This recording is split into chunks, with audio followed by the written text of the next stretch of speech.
श्रीवासं तमाद्दं पंडितं मुदा श्रीगौरांग कृपापात्रं कीर्तनानं गौरी प्रेम प्रदावैः सर्वत्र समदर्शिने नारायण सुताय च श्रीमन्नरहरये नमः। वराहविरामं मृगमधुतिलकं कुण्डलाक्रान्तगण्डं कञ्जाक्षं कम्बुकं सादरस्तवेनुं श्यामं शान्तं त्रिभङ्गं लोभीकरवसनं भूषितं वैजयन्तं वन्दे वृन्दावनस्थयुवतिशतवृतं ब्रह्मगोपालबीजम्। नमो नीरुनेत्राय वेणुवाद्यविनोदिने राधाधर सुधापादं शालिने वनमालिने कृष्णं करुणासिन्धो दीनबन्धो जगत्पते कान्त राधाकान्त नमस्ते। कृपां करोति वाचालं पङ्गुं लङ्घयते गिरिं यत्कृपातमहं वन्दे परमानन्दमाधवं। तप्तो गौराङ्गी राधे वृन्दावनेश्वरी वृषभानुसुते देवी तं नमामि हरिप्रिये। महाभागस्वरूपातं कृष्णप्रिया हरियसी भक्तिप्रदे देवी राधिका तं नमाम्यहम्।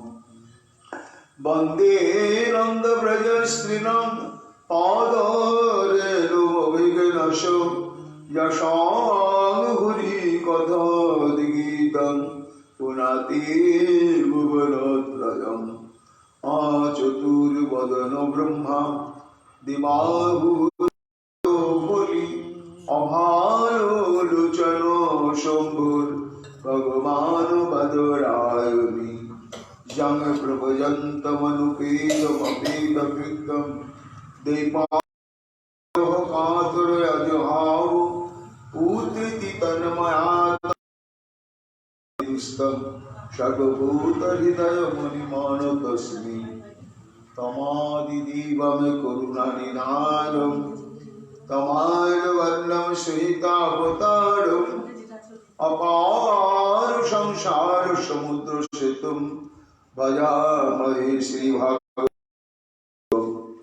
वंशाकल्पतरुभ्यश्च कृपा सिन्धुभ्यैव च पतितानां पावनेभ्यो वैष्णवेभ्यो नमो नमो। जय रूप सनातन भट्ट रघुनाथ श्रीजीवी गोपाल भट्ट दासेर गुणान भक्ति भरे बंदी छय गोसाइयेर चरण যাহা হইতে বিঘ্ন নাশ বিষ্ট পুরন। জয় গৌরী ভক্তবৃন্দ গৌরী যাদের প্রাণ সবে মিলে দেহ মোরে নিতাই গৌর ভক্তি দান। নিতাই গৌর হরি বল, নিতাই গৌর হরি বল, নিতাই গৌর হরি বল, নিতাই গৌর হরি হরি বল। রাধে রাধে রাধে জয় জয় শ্রী রাধে। রাধে রাধে রাধে রাধে রাধে রাধে রাধে রাধে জয় জয় শ্রী রাধে। রাধে প্রাণ রাধে রাধে রাধে রাধে রাধে রাধে।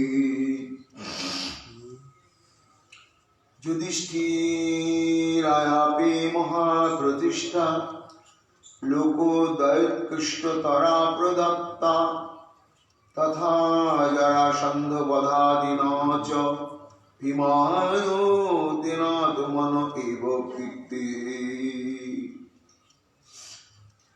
কলিযুগ পাবন অবতার শ্রী চৈতন্য মহাপ্রভুর অতীব অন্তরঙ্গ প্রিয় পরিকর এবং আচার্য বর্য পরম শ্রীমৎ সনাতন গোস্বামী তার শ্রী শ্রী বৃহৎ ভাগবতামৃত গ্রন্থে ভগবত কৃপাভর নির্ধার নামক প্রথম খণ্ডে আর প্রিয় নামক পঞ্চম অধ্যায়েতে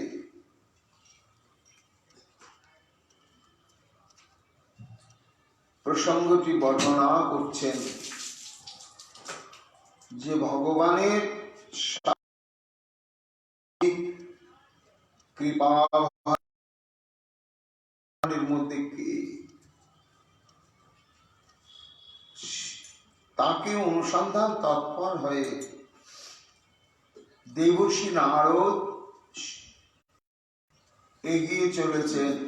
তার যাত্রা শুরু হয়ে প্রয়াগ তীর্থ ত্রিবেণী সঙ্গম। সেখান থেকে তিনি আস্তে আস্তে বিভিন্ন লোক স্থান হতে হতে সেই হস্তিনাপুর এসে উপস্থিত হয়েছে।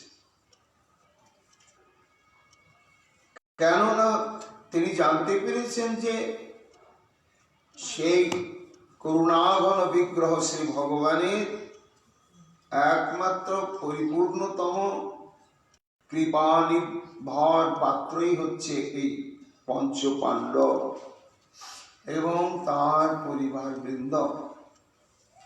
এদের ভক্তির কাছে শ্রী ভগবান নানা সম্বন্ধ যুক্ত হয়ে নিজেকে বিকিয়ে দিয়েছেন। একদিকে যেমন তিনি পরমাত্মা হয়েছেন, আর একদিকে তিনি তাদের আজ্ঞাবাহী কিঙ্কর,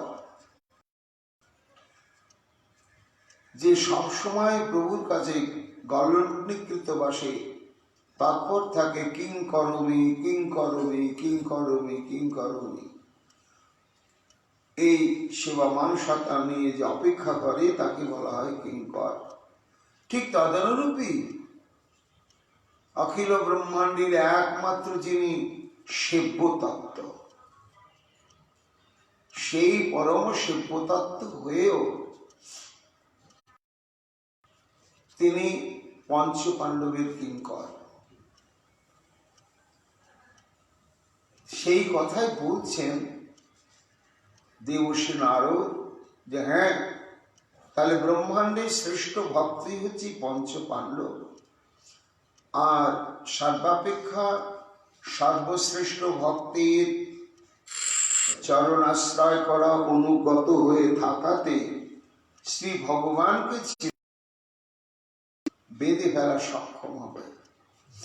তাই আমি এখন এই পঞ্চ পাণ্ডবের সান্নিধ্য পরিত্যাগ করে আমরা কোথাও যাব না, আমার যাওয়ার কোনো ভাবনাও নেই। এই বলে তিনি হস্তিনাপুরে যুধিষ্ঠির আদি পাণ্ডবের প্রশংসা করতে গিয়ে গতকাল পাণ্ডব মাতা কুন্তি দেবী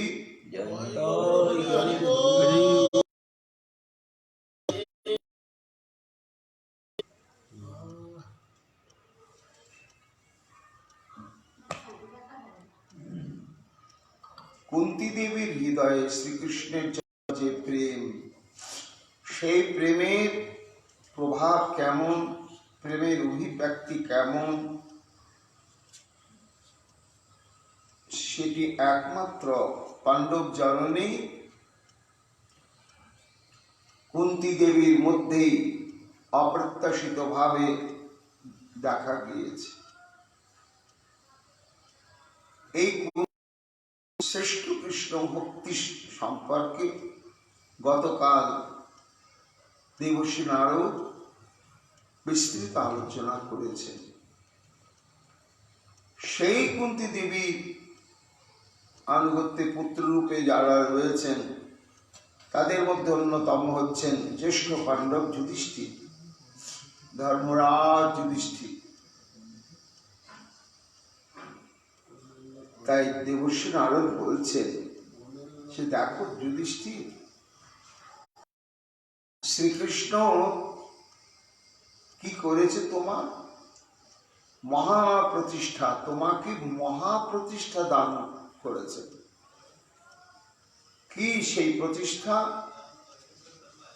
না, তোমার এই নিষ্ঠার জন্যই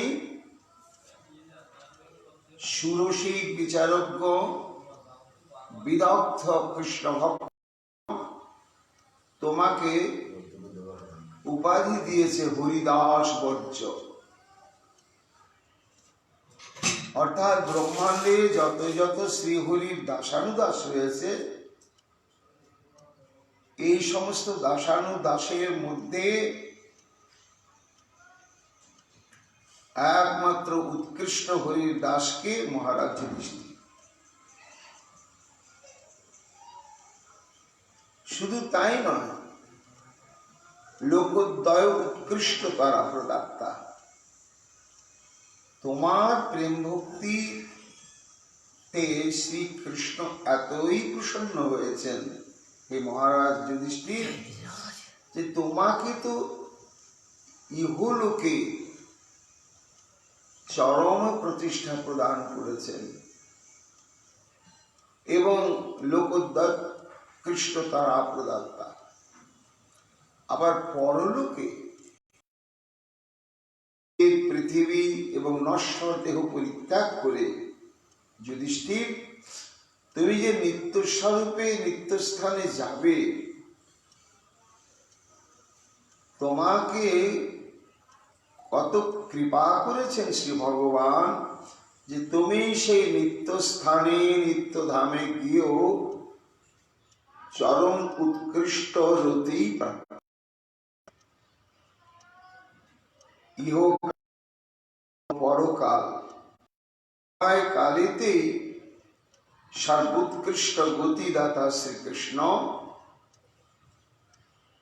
তাই শ্রীকৃষ্ণের একটা নাম হচ্ছে যুধিষ্ঠির। মহাজনগণ শ্রীকৃষ্ণের যে অষ্টোত্তর শত নাম স্তব প্রণয়ন করেছেন, তার মধ্যে এটি উল্লেখ করা হয়েছে যে ভগবানের এক নাম হচ্ছে যুধিষ্ঠির প্রতিষ্ঠাতা।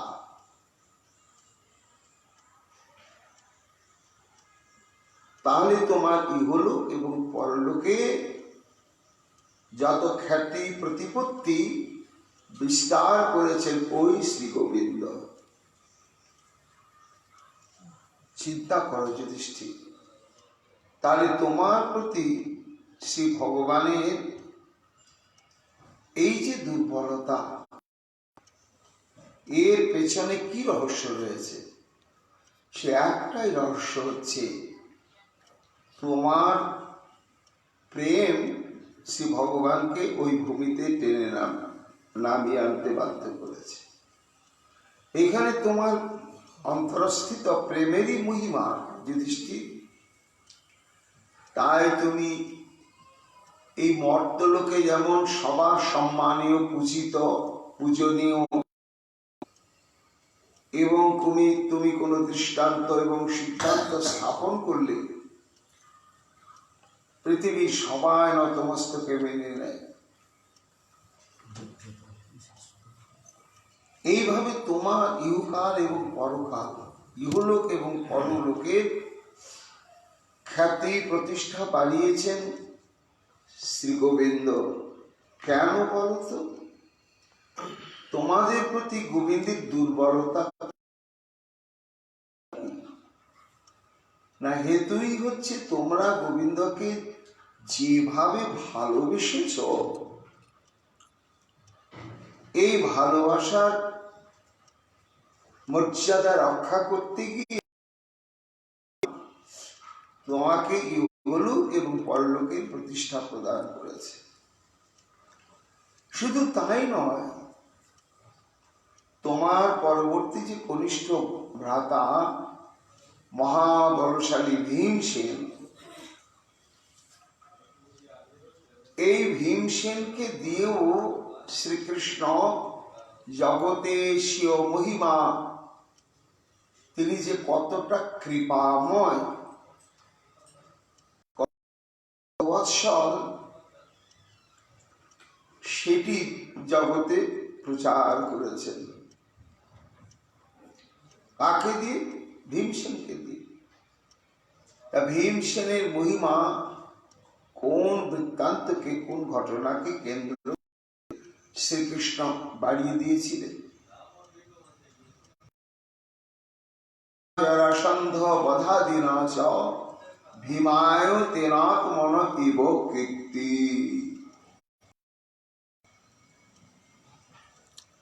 পরীক্ষিত বলছেন, মা, এই যে তোমাদের শ্বশুর গোষ্ঠী, এদের কি নিষ্ঠা বলতো? তথা জরাসন্ধ বাধাদিন আছা ভীমায়, জরাসন্ধ নিধনকে কেন্দ্র করে ভগবান শ্রীকৃষ্ণ ভীমের মহিমা জগতে স্থাপন করলেন। আর কারো নয়, এই পঞ্চ পাণ্ডবদের মধ্যে অন্যতম ভীম। তাই কিভাবে স্থাপন করেছিলেন? না, তার দুটি কারণ। একটি কারণ শ্রীকৃষ্ণের দিক থেকে, আর একটি কারণ মহারাজ যুধিষ্ঠিরের দিক থেকে। শ্রীকৃষ্ণের দিক থেকে কারণটা কি? না, মগধ রাজ জরাসন্ধ, সে ছিল সম্রাট। তার অধীনস্থ ক্ষুদ্র ক্ষুদ্র ক্ষুদ্র ক্ষুদ্র বহু রাজা ছিল, এবং বেশিরভাগ তার অধীনস্থ ছোট ছোট রাজ্যে যে সমস্ত,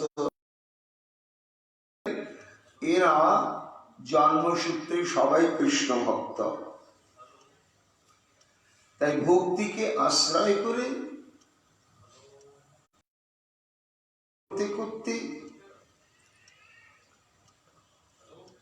তারা সংসার ধর্ম পালন করতেন। এই জন্য সহ্য করতে পারত না জরাসন্ধ। কেন? না, জরাসন্ধ ছিল চিরকালই কৃষ্ণ বিদ্বেষী, কৃষ্ণের প্রতি তার বিদ্বেষ। এবং যেহেতু কৃষ্ণের সঙ্গে সম্বন্ধযুক্ত হয়ে পড়েছে পঞ্চ পাণ্ডবাদী, সেই জন্য এই পঞ্চ পাণ্ডবের প্রতিও জরাসন্ধের হিংসা বিদ্বেষ ভাব ছিল। তা সেই জরাসন্ধে একবার কি হলো, তা কাল ভৈরব মহাযজ্ঞ করবে, করে তাতে নরবলি দেবে, তাহলে সেই ব্রহ্মাণ্ডে অজেয় হয়ে যাবে। এই উদ্দেশ্যে তার অধীনস্থ 20,000 রাজাকে অন্যায়ভাবে ধরে নিয়ে এসে গ্রেফতার করে বন্দী করে রেখে দিয়েছে। 20,000 তারা বন্দী দশায় অনির্দিষ্ট কালের জন্য এইভাবে দিন কাটাচ্ছিলেন। যখন তারা পরম্পরায় জানতে পারলেন শ্রীকৃষ্ণের সংবাদ, তো তারা তো শ্রীকৃষ্ণের তত্ত্ববেত্তা ছিলেন, তখন চিঠি লিখে দূতকে দিয়ে শ্রীকৃষ্ণের কাছে পাঠিয়ে দিলেন, হে প্রভু, তুমি তো শরণাগত প্রতিপালক, আমরা জানি আমাদের মৃত্যু অবশ্যম্ভাবী। কেন না, জন্মগ্রহণ যখন করেছি তখন নিশ্চিত আমাদের মৃত্যু হবেই হবে। তা মৃত্যু হয়তো আমরা ভীত নয়, কিন্তু স্বাধীনতা হারিয়ে এই জেলখানার মধ্যে আবদ্ধ হয়ে রয়েছি, আমরা ধর্মকে পালন করতে পারছি না। তা তুমি তো শরণাগত প্রতিপালক, আমরা জন্মাবধি তোমারই ভক্ত প্রভু, এরকম কানে আসছে যে আমাদেরকে নাকি বলি দেওয়া হবে। যে শরীর মন তোমার সেবার জন্য উৎসর্গীকৃত হয়, আর সেই শরীরটা জরাসন্ধের স্পর্শে অপবিষ্ট এবং স্বীকৃতিহীন হবে, সেটা আমরা চাই না প্রভু। তুমি সর্বশক্তিমান, ত্রিকালজ্ঞ, বিচারজ্ঞ, তুমি আমাদের এখান থেকে উদ্ধার। এই বলে পত্র দিয়েছিলেন দ্বারকায়।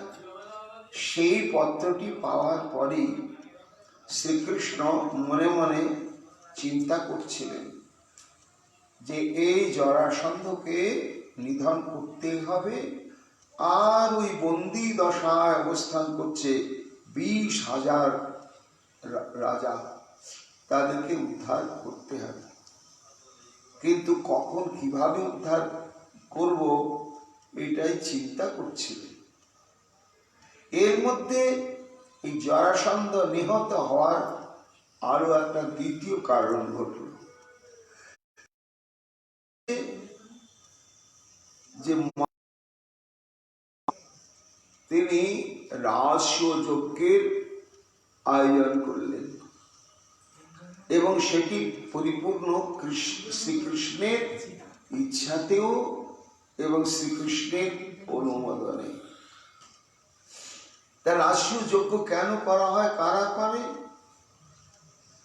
না? যারা সম্রাট পদে অভিষিক্ত হতে চায়, যে আমি রাজা রয়েছি, তো আমি রাজা থাকবো না, আমি সম্রাট হব। সম্রাট আর রাজার মধ্যে ভেদ আছে। কি ভেদ? না, রাজা সে বৃহৎ রাজ্যেরও রাজা হতে পারে, ক্ষুদ্র রাজ্যেরও রাজা হতে পারে। তার সব সৈন্য সামন্ত, দরবার কক্ষ, তার জেলখানা সব কিছুই রয়েছে। রাজ্য পরিচালনা করতে গেলে এই সমস্ত সবকিছু প্রয়োজন আছে, না থাকলে তো না। কিন্তু এইভাবে চলতে চলতে কখনো কেউ সম্রাট পদে যখন অভিষিক্ত হতে চায়, তখন তাকে রাজসূয় যজ্ঞের আয়োজন করতে হয়। এই রাজসূয় যজ্ঞটা একেবারে রাজনৈতিক উদ্দেশ্য সাধনের জন্যই হয়। এর সঙ্গে পরলোকের সম্পর্কটা অতি। এখন কৃষ্ণের ইচ্ছায় যুধিষ্ঠিরের মধ্যে উদ্দীপন হলো যে আমি যদি রাজসূয় যজ্ঞ অনুষ্ঠান করি, সমগ্র পৃথিবী ব্যাপী এখনো বহু রাজ্য এবং রাজা আমার অধীনে আসেনি। এই জন্য সেই সমস্ত রাজ্য আমি কৃষ্ণ ভক্তিকে আশ্রয় করে সেখানে কোনো প্রচার প্রসার করতে পারবো না। আর আমি যদি রাজসূয় যজ্ঞ করে সম্রাট হয়ে যাই, তাহলে সমগ্র বিশ্ব আমার অধীন হয়ে যাবে। তখনই আমি কৃষ্ণের কাছে যে আদর্শ প্রাপ্ত হয়েছি, সে আদর্শ অনুসারে কৃষ্ণকে বললেন। আর কৃষ্ণ তো মনে মনে ভাবলেন, ওটা তো আমিই তোমাকে উদ্দীপন করিয়েছি। এখন রাজসূয় যজ্ঞের নিয়ম হচ্ছে এই, যে যজ্ঞানুষ্ঠান যখন সমাধা হবে, তার আগে দিগ্বিজয়ে বেরোতে হয়। পৃথিবীর বশ্যতা স্বীকার করতে বাকি না থাকে। এইভাবে চারিদিকেই সব অর্জুন, ভীম গিয়ে গিয়ে সব রাজাগণকে অনেকে স্বেচ্ছাকৃতভাবেই আত্মসমর্পণ করলেন। কেন? তাদের রাজ্য হারাতে হচ্ছে না, কিন্তু অনুগত হয় রাজ্য চালাতে হয়। স্বাধীনভাবে চালানো যাবে। এইভাবে অনেকে আত্মসমর্পণ করলে, কিন্তু একজন সেও ছোটখাটো সম্রাটই বটে, সে হচ্ছে মগধের অধিপতি পরাক্রমশালী জরাসন্ধ। তাই যুধিষ্ঠিরকে বললে, কৃষ্ণ আমার সবই তোমার ইচ্ছাতে অনুকূল হয়ে এসেছে, আয়োজনও সবই ঠিক, শুধু এই সমগ্র বিশ্বের মধ্যে একমাত্র এই মগধ রাজ্য জরাসন্ধই বাকি থাকলো।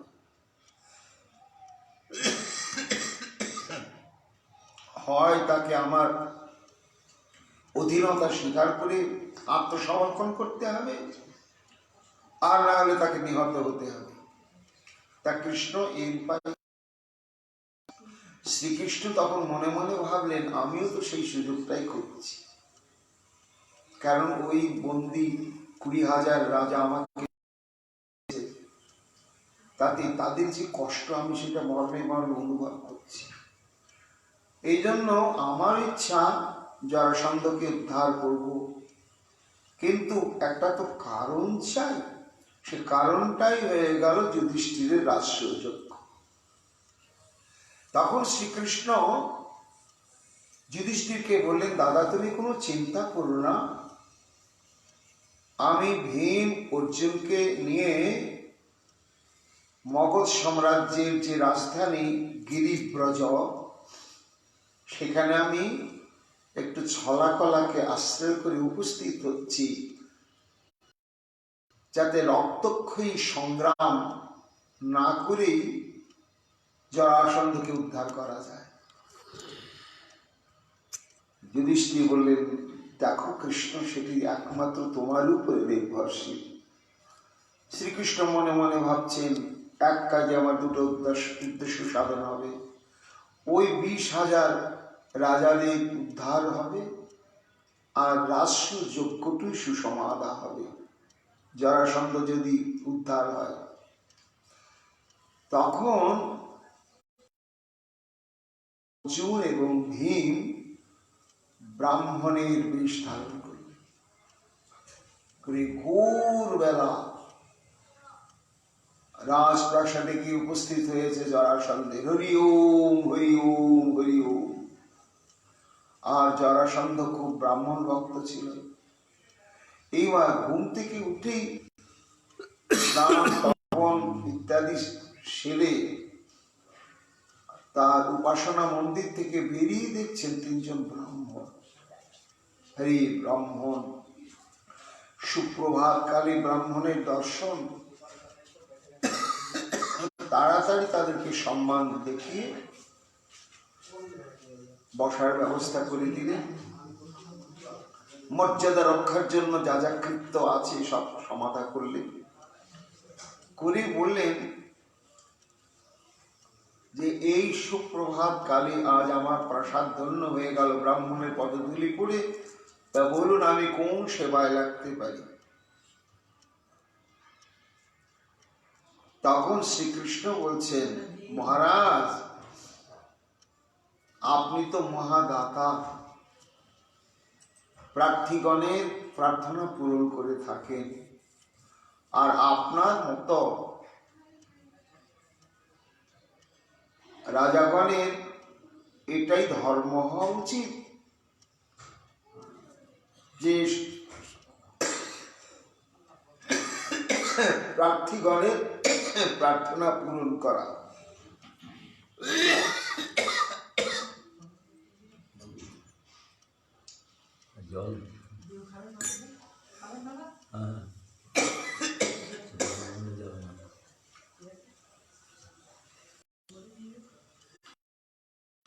তা আমরা কিছু প্রার্থনা নিয়ে এসেছি।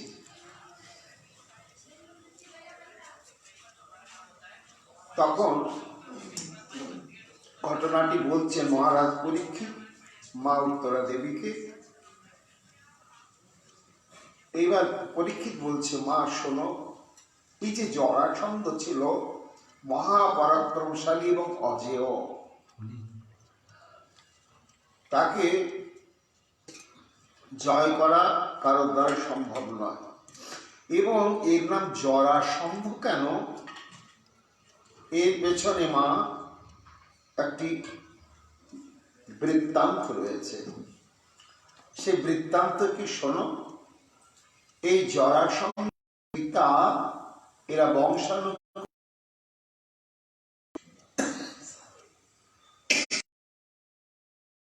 পরিচালনা করে আসছে। এরা চন্দ্রবংশীয় রাজা। তা এই জরাসন্ধের পিতার নাম হচ্ছে বৃহদ্রথ। বৃহদ্রথে বিবাহ হয় কাশীরাজের যমজ দুই কন্যার সঙ্গে। কন্যা দুটি একই রকমই দেখতে ছিল এবং একই স্বভাব বিশিষ্ট। তাদের বিবাহ হলো ওই একজনের সঙ্গেই। এইবার সেই যমজ কন্যাদ্বয়ের পানি গ্রহণ করলেন বৃহদ্রথ, কিন্তু দীর্ঘকাল হলো না।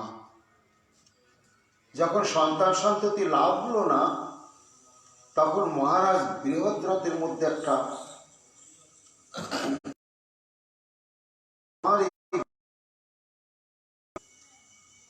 আর আমার এত পরাক্রম, এক আমি অধিপতি,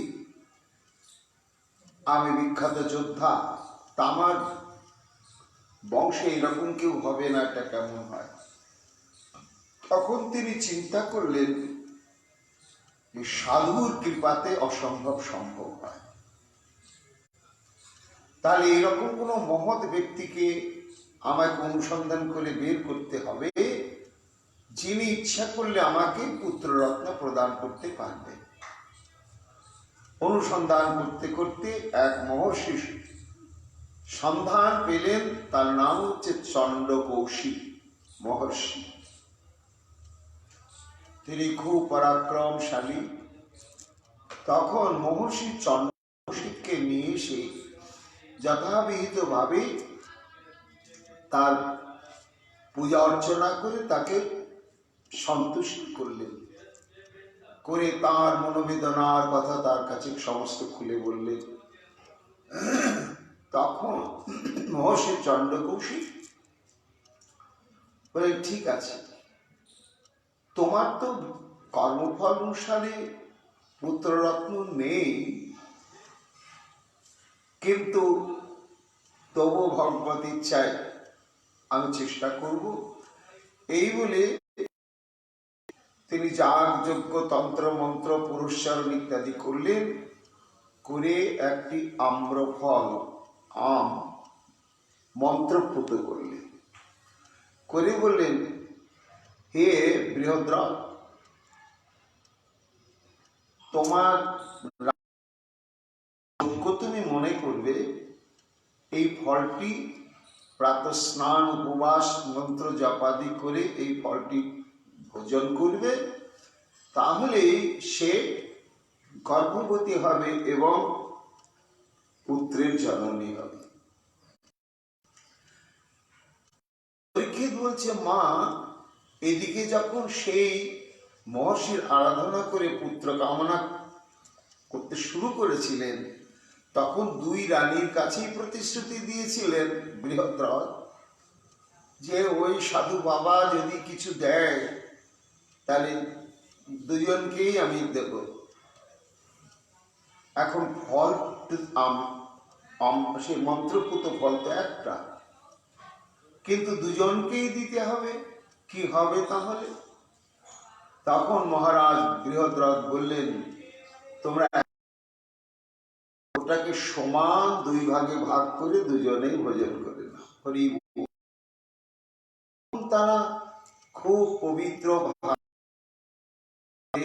জপ আহ্নিক সেরে সেই মন্ত্র ফলটিকে দুই ভাগ করে দুই রানী ভোজন করে ফেললে। তারপরে যথা সময় তারা গর্ভবতী হলো। 10 মাস 10 দিন পরেতে দুই রানীরই একসঙ্গে প্রসব বেদনা শুরু হয়ে গেল। তখনকার গৃহের ব্যবস্থা ছিল আতুর ঘর, জন্য দুটি সূতিকা গৃহ আলাদাভাবে প্রস্তুত করা হল। সমস্ত ধাত্রীবৃন্দ এসে তাদের পরিচর্যা করতে লাগলেন। তারপরে শুভক্ষণে দুই রানী সন্তান প্রসব করল।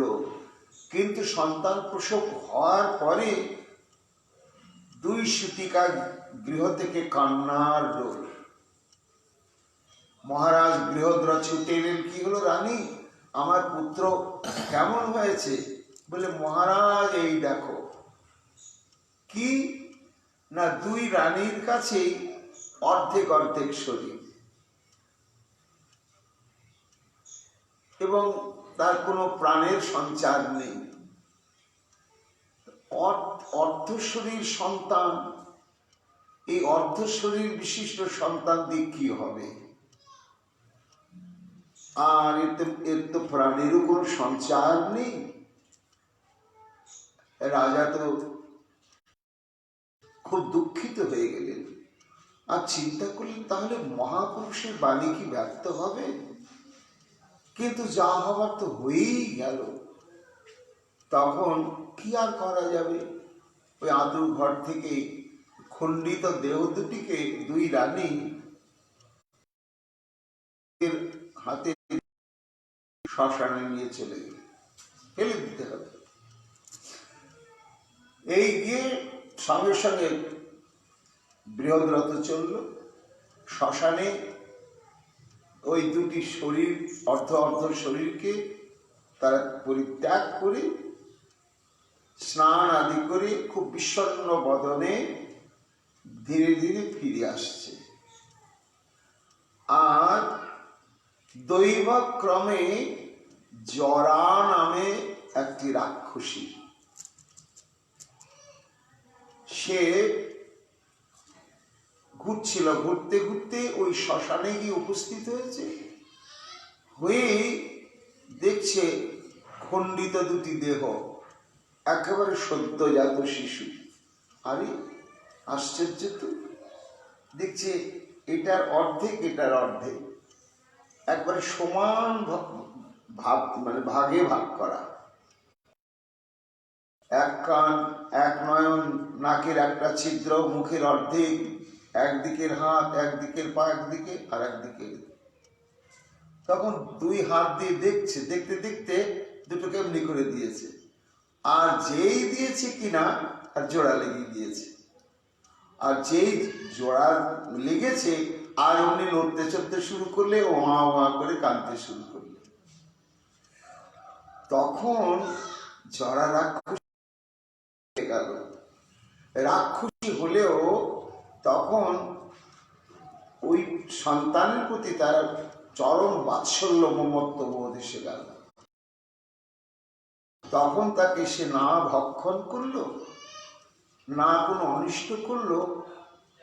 সে তখন মনে, যাদের পরিত্যক্ত সন্তান, তাদের কাছে যদি আমি ফিরিয়ে দিতে পারতাম তাহলে ভালো হতো। এর মধ্যে শিশু তো কাঁদছে আর ফিরে যাচ্ছিলেন বৃহদ্রথ এবং তার দুই রানী। বহু সদ্যজাত শিশুর কান্না ভেসে আসছে। কি হলো রানী?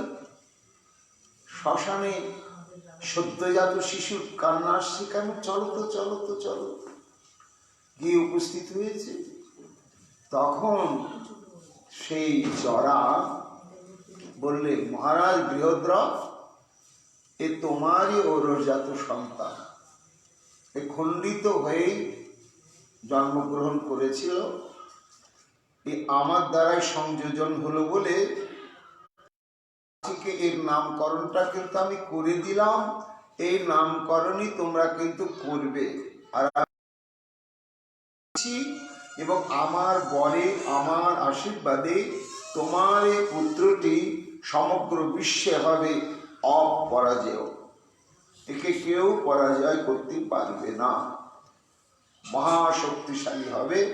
তবে এর মৃত্যুটা কোথায় থাকবে তুমি জানো? ওকে কেউ মেরে, কিন্তু দৈবক্রমে যদি তাহলে কিন্তু তখন তার মৃত্যু ঘটবে, তার আগে ওকে মেরে ফেলতে পারবে না। আর ওই জরা দুটো শরীরকে একত্র করে, এই জন্য তার নাম হলো জরাসন্ধ। এইবার ব্রাহ্মণ বেশে শ্রীকৃষ্ণ, আমরা তো সকালবেলা আপনার কাছে প্রার্থনা নিয়ে এসেছি, তখন জরাসন্ধ দেখছে ব্রাহ্মণ তো বটে, কিন্তু চেহারা তো ব্রাহ্মণের মতো নয়।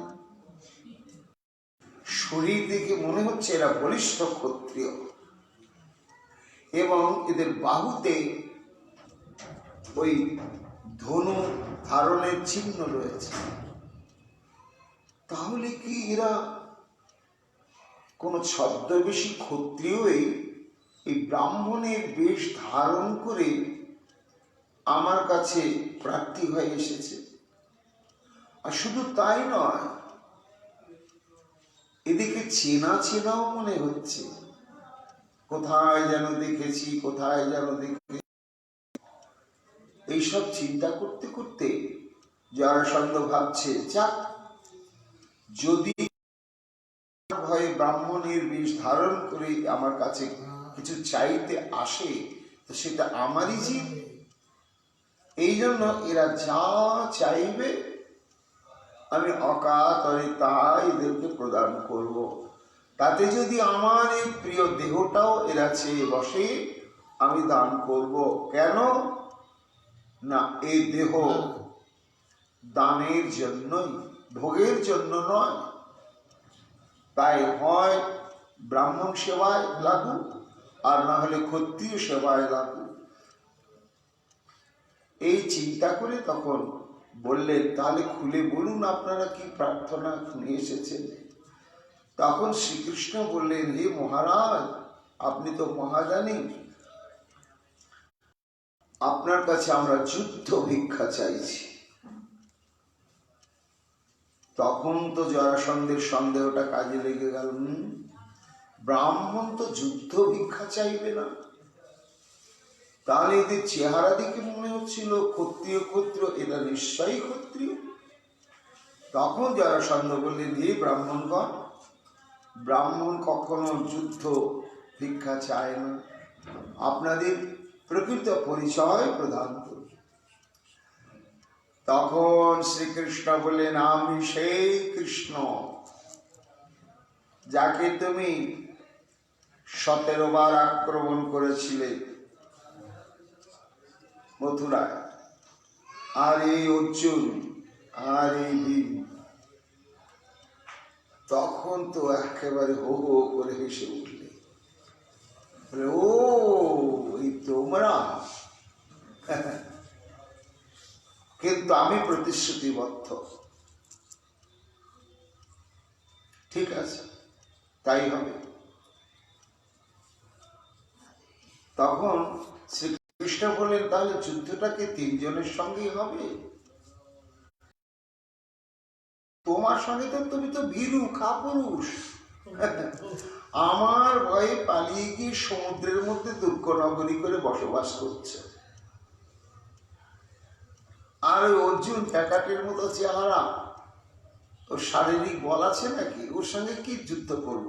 হ্যাঁ, আমার একমাত্র সমকক্ষ যোদ্ধাই হচ্ছে ওই ভীম। তারপরে ভীমসেনের সঙ্গে যুদ্ধ আরম্ভ হলো, বাহুযুদ্ধ, গদাযুদ্ধ। জরাসন্ধের 27 দিন যুদ্ধ চলল। শেষে কারো হার না, কারো জিত নয়। এইবার ভীম চিন্তা করছে, আমরা হার জিতের খেলা খেলতে আসিনি, একে নিহত করতে হবে, এটাই হচ্ছে শেষ কথা। কিন্তু এই 27 দিন যুদ্ধে আমার যেটা অভিজ্ঞতা, আমার দ্বারা বোধহয় একে নিহত করা সম্ভব নয়। তাই 27 দিন, তখনকার দিনে নিয়ম ছিল যে যুদ্ধের যেটি নির্দিষ্ট সময় থাকবে সে তখনই শত্রুভাব, আবার যুদ্ধটা যে বন্ধ হয়ে যায় তখনই আত্মীয়তা, তখনই গল্প গুজব, একসঙ্গে বসা সবই চলে। আর দিন অতিক্রান্ত ভীম কাঁদো কাঁদো হয়ে শ্রীকৃষ্ণকে বললে, ভাই কৃষ্ণ, হয়তো 27 বছর ধরে যুদ্ধ চলবে, কিন্তু তাতে আমার লাভ কি? আমাকে তো একে ত্বরান্বিত নিহত করে রাজস্ব যজ্ঞকে সার্থক করা, তাহলে কি হবে? 27 দিন অতিক্রান্ত হয়ে গেল। শ্রীকৃষ্ণ তখন বললেন, ভীম দাদা তুমি চিন্তা করো না, কালকে 28তম দিনে তোমাদের যখন যুদ্ধ চলবে, তখন যুদ্ধটা যখন চরম অবস্থায় পৌঁছাবে, তুমি আমার দিকে একটু দৃষ্টি দিও, তাহলে আমি যেটি তোমাকে ইঙ্গিত করব সেটি তুমি যদি করো তাহলে দেখবে। 28 দিনে আবার চরম ভয়ঙ্কর যুদ্ধ আরম্ভ হয়ে গেল, চরম অবস্থা। ভীম যেন আর পারছে না, যুদ্ধ করতে করতে কাতর ভাবে শ্রীকৃষ্ণের দিকে তাকালেন। তখন একটা ছোট্ট গাছের শাখাকে ছিঁড়ে দুভাগ করে ফেলে দিলেন শ্রীকৃষ্ণ, ওটাই হলো ইঙ্গিত। তখন জরাসন্ধের দুটো পা ধরে চিড়ে যেই আলাদা করে ফেলে দিলে, ভীম সঙ্গে সঙ্গে নিহত হয়ে গেল। তারপরে 20,000 রাজা কারামুক্ত হয়ে এসে নয়নের জলে শ্রীকৃষ্ণের চরণ বিধৌত করে তারা কৃষ্ণের জলগান করতে শুরু করলেন। এইবার দেবশ্রী নারদ বলছে যে, দেখো যুধিষ্ঠির, কি মহিমা ভীমের, না জরাসন্ধকেও নিহত করলে। আর দ্বিতীয় মহিমা, জরাসন্ধকে নিহত করল বলে 20,000 বন্দী রাজারা আবার হরি ভজন করবার সৌভাগ্য লাভ করল। তা এর কৃতিত্ব সবই হচ্ছে ভীমের, আর ভীমের কৃতিত্ব পেছনে শক্তি, শক্তি। আর শ্রীকৃষ্ণের কৃপা শক্তির হেতুটা কি? না, না করলে পাওয়া যায় না কৃপা। তাই ভীম সর্বান্তঃকরণে শ্রীকৃষ্ণকে ভালোবেসে ভক্তি পরায়ণ হয়েছে বলেই সেই কৃতজ্ঞতা প্রকাশের জন্যই ভগবান শ্রীকৃষ্ণ ভীমের মহিমা জগতে এমনি করে প্রচার করলেন। তাহলে দেখো, তোমাদের দুর্বলতা শুধু তাই নয়। পরীক্ষিত বলছেন, মা এইভাবে প্রথমে মাতা কুন্তী দেবী কৃষ্ণ ভক্তির মহিমার কথা প্রচার করলেন, যুধিষ্ঠিরের, ভীমের, এবার অর্জুন সম্পর্কে বলছেন, ভগবান অয়ম অর্জুনস্য তৎ প্রিয় সখ্যেন গত প্রসিদ্ধতম ন পুরাণ শতৈ পরৈরহ মহিমা স্তোতুম অমুষ্যতে। নববিধা ভক্তির দৃষ্টান্তে সখ্যে অর্জুন স্বর্ণাক্ষরে বিশ্বের বুকে লেখা আছে। এই যে কৃষ্ণ সখা অর্জুন এবং তার সভ্যতার চরম পরিণতি কোথায়? না, রথের সারথি হওয়া, তার আজ্ঞাবাহী ভক্তিতন্ত্র হয়ে যাওয়া। শুধু তাই নয়, হে মহারাজ, যদি অর্জুনের মহিমাটা কোথায় ঘোষিত হয়েছে জানো? সমগ্র পৃথিবীর বুকে। না, অর্জুনকে কেন্দ্র করে ভগবানের এই গীতা শাস্ত্রটি ব্যক্ত হয়েছে। আর কাউকে উপলক্ষ করে গীতা শাস্ত্র ব্যক্ত হয়নি। একমাত্র প্রিয় সখা অর্জুনকে কেন্দ্র করে। তাহলে অর্জুনের প্রতি ভগবানের দুর্বলতার হেতু কি?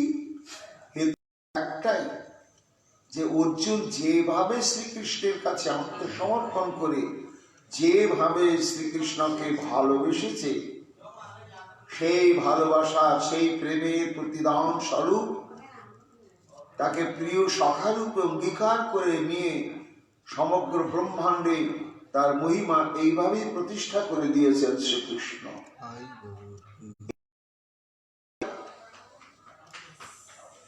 কৃষ্ণের একমাত্র সর্বাপেক্ষা প্রিয় কৃপাভাজন। এই গেল যুধিষ্ঠির, ভীম, অর্জুন। আবার নকুল সহদেবেরা তো যমজ।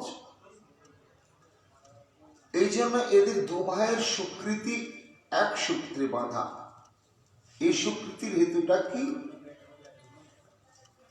নকুল সহদেবস্য যাদৃক প্রীতিপর যম অগ্র পূজা বিচারদ সর্বেস্তদ্বৃত্তি বিক্ষিতম। এই নকুল সহদেবের বিচারবোধ কেমন না, এই সহদেব যে কোনো সমস্যা সমাধানে যে সিদ্ধান্ত দেবে, এরা যতই কেন সমগ্র বিদগ্ধ জন সেটি অভ্রান্ত যা বলব। তার দৃষ্টান্ত হলো, মা শোনো, পরীক্ষিত বলছেন কি, অগ্র পূজা বিচারদ সর্বেস্তদ্বৃত্তি বিক্ষিতম। দেবর্ষি নারদ বললেন যে যখন জরাসন্ধ বধ হয়ে গেল, আর কোনো শত্রু রাজা থাকলো না, সমগ্র পৃথিবীর সমস্ত লক্ষ লক্ষ রাজা যুধিষ্ঠিরের কাছে সে আত্মসমর্পণ করলে, তখন রাজস্ব যজ্ঞ সুষ্ঠুভাবে আর বিশাল লক্ষ লক্ষ সেখানে দর্শক বৃন্দ অবস্থানের ব্যবস্থা করা হয়েছে, এবং ভাগ ভাগ করে মুনি ঋষিগণ, দেবতা বৃন্দ, ব্রহ্মচারীগণ, বানপ্রস্থিগণ, সন্ন্যাসীগণ, পরিব্রাজকগণ, ব্রাহ্মণ, ক্ষত্রিয়, বৈশ্য, শূদ্র সব সেখানে উপস্থিত হয়েছে। সাড়ম্বরে সেই যজ্ঞ আরম্ভ হলো, সব নির্বিঘ্নে এগিয়ে এসেছে। এখন এই যজ্ঞ যে আরম্ভ হবে তার আগে নিয়ম হচ্ছে যে সমাগত যারা এসেছেন, মুনি, ঋষি, রাজা, রাজর্ষি ইত্যাদি ইত্যাদি ইত্যাদি, তাদের মধ্যে যিনি সর্বশ্রেষ্ঠ তাকে পুজো করতে হয়, করে রাজসযজ্ঞ আরম্ভ হয়। কিন্তু যারা উপস্থিত হয়েছেন তাদের মধ্যে সর্বশ্রেষ্ঠ কে? এই নিয়ে তো ভয়ঙ্কর বিতর্ক দেখা দিল। কেউ বলছে না বিশ্ব পিতামহই সর্বশ্রেষ্ঠ, কেউ বলছে না বিশ্ব পিতামহ সর্বশ্রেষ্ঠ হবে কেন, ওই অমুক সর্বশ্রেষ্ঠ, তমুক সর্বশ্রেষ্ঠ। এই নিয়ে যার যার বিচারবোধে যিনি সর্বশ্রেষ্ঠ তাকেই শেষে তুলে ধরছে, এতে মীমাংসা হচ্ছে না।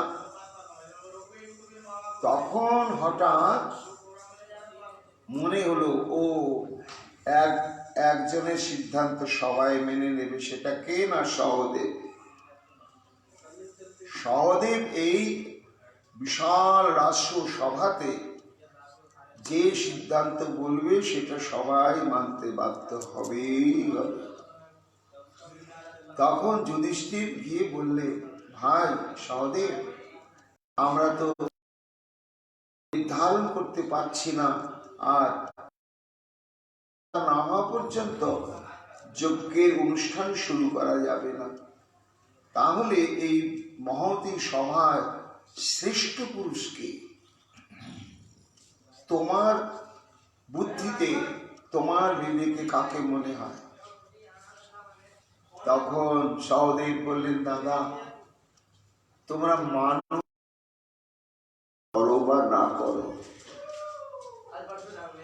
কিন্তু আমি নিরপেক্ষভাবে ঘোষণা করছি এই লক্ষ কোটি সমাগত রাজর্ষি, মহর্ষি, বানপ্রস্থি, সন্ন্যাসী, গৃহস্থ ইত্যাদি ইত্যাদির মধ্যে একজনই হচ্ছে শ্রেষ্ঠ পুরুষ, আর তিনি একমাত্র অগ্র পূজা পাওয়ার যোগ্য অধিকারী। তিনি কে?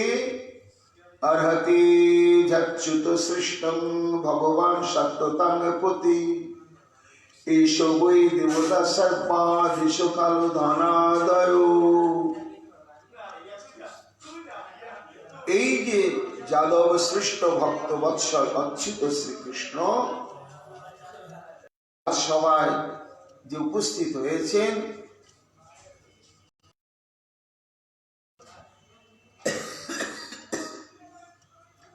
সর্বশ্রেষ্ঠ পূজ্য, কারণ এসবই দেবতা সর্বাদেশ কালো ধনাদয়। ইনি অনন্ত কোটি ব্রহ্মাণ্ডের উৎস,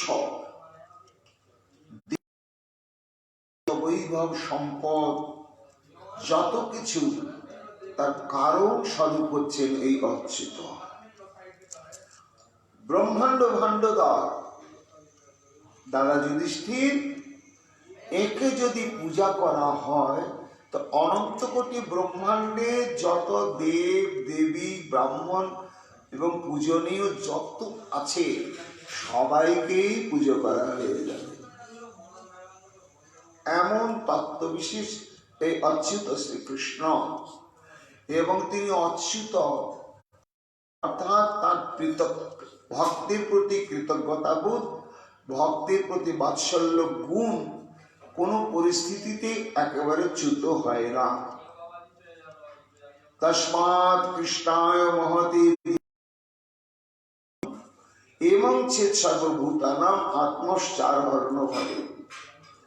কাজেই দ্বন্দ্ব দ্বিধা পরিত্যাগ করে একেবারে নির্বিঘ্নে শ্রীকৃষ্ণকে আগে পুজো করা আমাদের প্রত্যেকের কর্তব্য।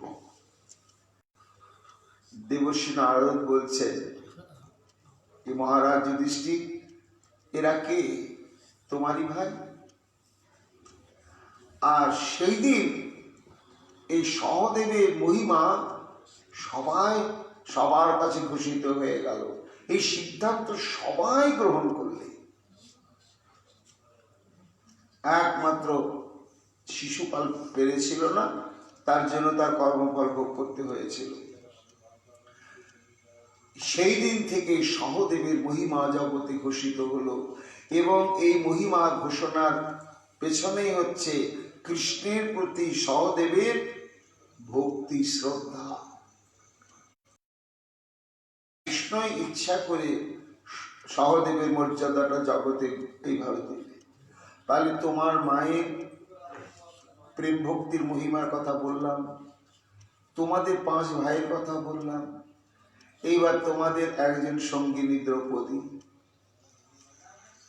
এই দ্রৌপদীর দেখো কেমন। দ্রৌপদী চ হরিণা স্বয়মেব রাজ স্বাদি উৎসব বরেশ অভিষিক্ত কেশা সম্বদ্ধতে প্রিয় সখিত বিদাত্রী পুত্র দুঃশাসনাদি ভয়ত হৃদ সর্বশোকা।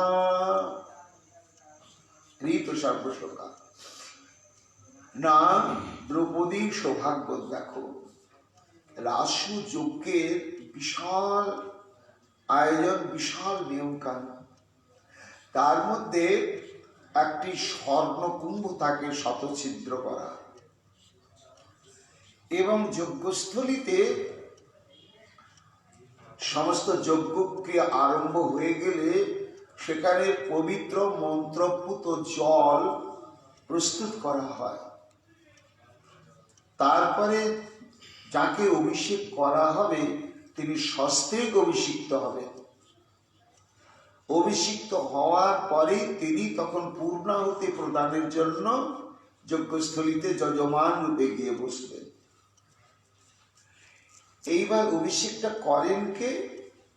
না, ওই যে যাকে সমাগত মনীষী পুরুষ বা শ্রেষ্ঠ পুরুষ জ্ঞানে যাকে পূজা করা হয়েছিল, তিনি এই অভিষেক কার্যটি সমাধা করবেন।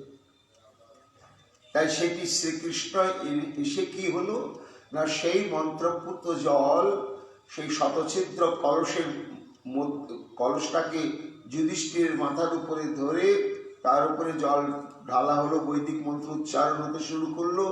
এইভাবে যুধিষ্ঠিরের অভিষেক সমাধার পরে শ্রীকৃষ্ণ স্বয়ং দ্রৌপদীকে অভিষেক করলেন। শুধু অভিষেক করলেন না, তিনি কি করলেন, প্রিয় সখী, তার প্রিয় সখী রূপে সম্বোধন করলেন। কেন না, দ্রৌপদীর এক নাম কৃষ্ণা আর গোবিন্দের নাম কৃষ্ণ। তাই দেখো, তাহলে তোমাদের যে পত্নী দ্রৌপদী, তাহার কৃষ্ণ প্রেম ভক্তির মহিমা কত, যে স্বয়ং শ্রীকৃষ্ণ তাকে অভিষিক্ত করলে এবং সখী বলে সম্বোধন করলে। শুধু তাই নয়, আর কি না, অত্রিপুত্রকে না, অত্রি অনুসূয়ার তিনটি পুত্র, একটি হচ্ছে দত্তা, আর একটি হচ্ছে সোম, আর একটি হচ্ছে দুর্বাসা। এই দত্তাত্রেয় ঋষি ভগবান বিষ্ণু থেকে এসেছিল, আর চন্দ্র দেবতার থেকে এসেছিল সোম, ব্রহ্মা থেকে, আর ভোলেনাথের থেকে এসেছিল দুর্বাসা মুনি। অত্রি অনুসূয়ার পুত্র হচ্ছে দুর্বাসা। সেই দুর্বাসা একবার এই দুর্যোধনের কাছে অতিথি হয়েছে 10,000 শিষ্য নিয়ে। আর দুর্যোধন এমন রাজভোগ দিয়ে তার আপ্যায়ন করেছেন, মহাসন্তুষ্ট দুর্বাসা। দুর্যোধন, তোমার প্রীতিতে, তোমার এই ভোজন সম্ভারে আমি অত্যন্ত প্রীত হয়েছি, তুমি বর চাও। দুর্যোধন দেখলেন, বাহ, অন্য বর তো আমি চাইব না। আমি যাদেরকে দু চোখকে সহ্য করতে পারি না, যারা চিরদিন আমার চোখের বালি, আমি তাদেরকে তো কিছুতেই পরাভূত করতে পারছি না, হয় কিনা। তখন বলে, ঋষি যদি বর দিতে হয়, আমি এই বর ভিক্ষা করি যে ওই কাম্যবনে পঞ্চ পাণ্ডব বনবাসী জীবন যাপন করছে, তা ওদের ভোজন হয়ে যাওয়ার পরে আপনি গিয়ে অতিথি হবেন, এটাই আমার বর, অন্য কিছু না। দুর্যোধন হিসাব করে দেখলেন, ওদের ভোজন হয়ে যাওয়ার পরে এই 10,000 শিষ্য নিয়ে যদি উপস্থিত হয়, দুর্বাসা ভোজন করাতে পারবে না, আর মুনি দেবে অভিশাপ, শেষ হয়ে যাবে পঞ্চপাণ্ডব, আমারও কোনো দোষ হবে না বলিব। এখন সেখান থেকে পদব্রজে চলতে চলতে চলতে চলতে অসময়ে গিয়ে উপস্থিত হলেন। তখন পঞ্চপাণ্ডবের ভোজন হয়ে গিয়েছে এবং দ্রৌপদীরও ভোজন হয়ে গিয়েছে। মহারাজ যুধিষ্ঠির, তোমরা এখানেই বনবাসী জীবন যাপন করছো, আমি দর্শনার্থী এবং ভয়ঙ্কর ক্ষুধায় কাতর হয়েছি। আমরা সবাই তো অভুক্ত,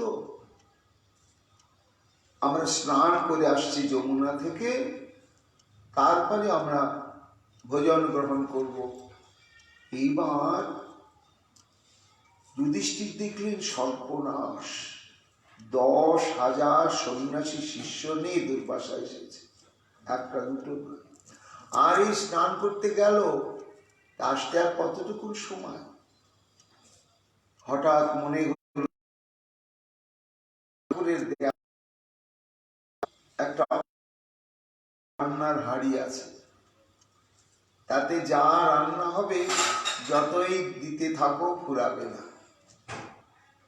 তাহলে দ্রৌপদীকে গিয়ে বলি, দ্রৌপদীকে বলতেই দ্রৌপদী বলছেন, আর্যপুত্র, সূর্যের বর আছে ঠিক, কিন্তু সূর্য ঠাকুর এটাও বলে দিয়েছে যে রান্নার পরে সবার ভোজন হয়ে যদি দ্রৌপদী অভুক্ত থাকে তাহলে ওই ভাণ্ডের অক্ষয় হয়ে থাকবে, কিন্তু দ্রৌপদী যদি তাহলে ওই দিনে ওই ভাণ্ড আর অক্ষয় স্বরূপ প্রাপ্ত থাকবে না। তা আমার তো ভোজন হয়ে গেছে, কিচ্ছু করবার নেই, তাহলে কি হবে? এই তো ক্ষুধার্ত ঋষি এক্ষুনি এসে পড়বে, আর যদি কিছুই না পায় তাহলে তো ভস্য করে দেবে, অভিশাপ দিয়ে আমাদের শেষ করে দেবে, আমাদের কি পরিণাম হবে? তখন দ্রৌপদী শ্রীকৃষ্ণের উদ্দেশ্যে কাঁদতে শুরু করেছিলেন। সেই সময় শ্রীকৃষ্ণ এসে দেখা দিলেন, বললেন, তোমার কথা পরে শুনবো, তুমি আমাকে খুব পরিশ্রম করিয়ে নিয়ে ফেলেছ, আমি ভয়ঙ্কর ক্ষুধার্ত, তুমি আমাকে কিছু ভোজন করাও। ভোজন কি? আমাদের ভোজন হয়ে গিয়েছে তো, ওই দেখো থালা গ্লাস হাঁড়ি করা সব মেজে উপুর করা আছে। কৃষ্ণ বলছেন, যতই থাক ভাই, সংখ্যার মধ্যে আমিও তো একজন, আমার ভাবটা কোথায় যাবে? নিশ্চয় আছে, তুমি হাঁড়ি কড়াই খুঁজে দেখো। কৃষ্ণের আজ্ঞাকে শিরোধার্য করে সে অন্নরন্ধনে হাঁড়িটা দেখছে, একটা অর্ধন্ন লেগে আছে, কড়া শাকের কণা, সেটি নিয়ে প্রদান করলে, আর গোবিন্দ আমার ভোজন করে উদ্গার তুললে। তোমার সমস্যা এক্ষুনি যে 10,000 শিষ্য নিয়ে আসবে দুর্বাসা, তাদের ভোজনের কোনো উপায় নেই। হে কৃষ্ণ, ওরা যদি আজকে না আসে, হে কৃষ্ণ, আজকে যদি না আসে, কালকে সূর্যোদয় হলে আর তোমাকে আমার ডাকার দরকার হবে না, ওই শেষ হবে। কিন্তু সমস্যা তো আজকে। বলেছি তুমি নিশ্চিন্তে থাকো, ওরা আসবে না। কেন এলো না? যখনই শ্রীকৃষ্ণ ওই একটি অন্ন আর শাকের কণাতে সন্তুষ্ট তৃপ্ত হয়ে গেলেন, তখন সব জপ ধ্যানে বসেছিল যমুনার তটে 10,000 শিষ্য সহ দুর্বাসা, সবার উদর পূর্ণ হয়ে গেল এবং তারা লজ্জিত সংকুচিত হয়ে ভয়ে পালিয়েই চলে গেল, আর কখনো পঞ্চপাণ্ডবের কাছে এলো না। দেবর্ষি নারদ বলছেন, এইভাবে দ্রৌপদীকে ভগবান শ্রীকৃষ্ণ রক্ষা করলেন, দুঃশাসনের বস্ত্রহরণ থেকে রক্ষা করলেন। তাহলে দ্রৌপদীরও কৃষ্ণ প্রেম কত হলো। এই জন্য আমার বিচারে জগতে সপরিবারে কেউ কৃষ্ণের কৃপা ভাজন হতে পারেন, কিন্তু তোমাদের যে সপরিবারে তোমরা কৃষ্ণের কৃপা পেয়েছ, এই বলে পঞ্চমুখী প্রশংসায় মুখর হয়ে উঠলেন। তারপরে বললেন, হে মহারাজ যুধিষ্ঠির, শুধু তোমরাই যে ধন্যাতি ধন্য তা নয়, এই তোমাদের সঙ্গে যারা সম্পর্কিত হয়েছে, তোমাদের মর্যাদা রক্ষার জন্য তারাও ধন্যাতি ধন্য হয়ে গেছে। এটা তাদের নিজস্ব কৃতিত্ব নয়। তা এইরকম কারা কারা হয়েছে? না, বিদুর এবং বিশ্বদেব। কোন ঘটনাকে, কোন বৃত্তান্তকে কেন্দ্র করে এই বিদুর এবং বিশ্বদেব কৃতার্থ হয়েছেন এবং তার মূলেই ওই পঞ্চ পাণ্ডবের সম্বন্ধ। মহাপ্রভুর কৃপা আগামীকাল তা আমরা শ্রবণ কীর্তন করব। এখনকার মতো আমাদের ভাগবতী কথা এখানে বিশ্রাম লাভ করছে। জয় জয় রাধে কৃষ্ণ রাধে গোবিন্দ, জয় জয় রাধে কৃষ্ণ রাধে গোবিন্দ। राधे कृष्ण राधे गोविंद हरे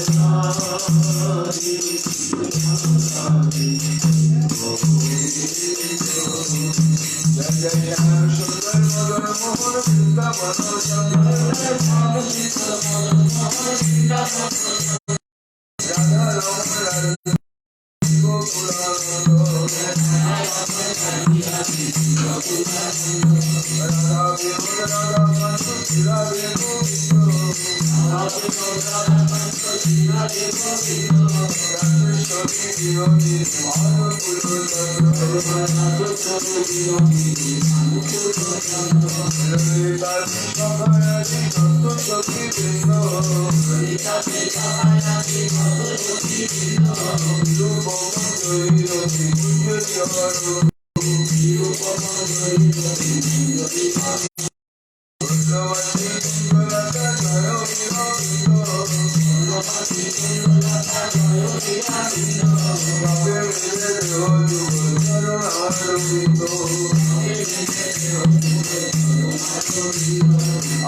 राधा रमण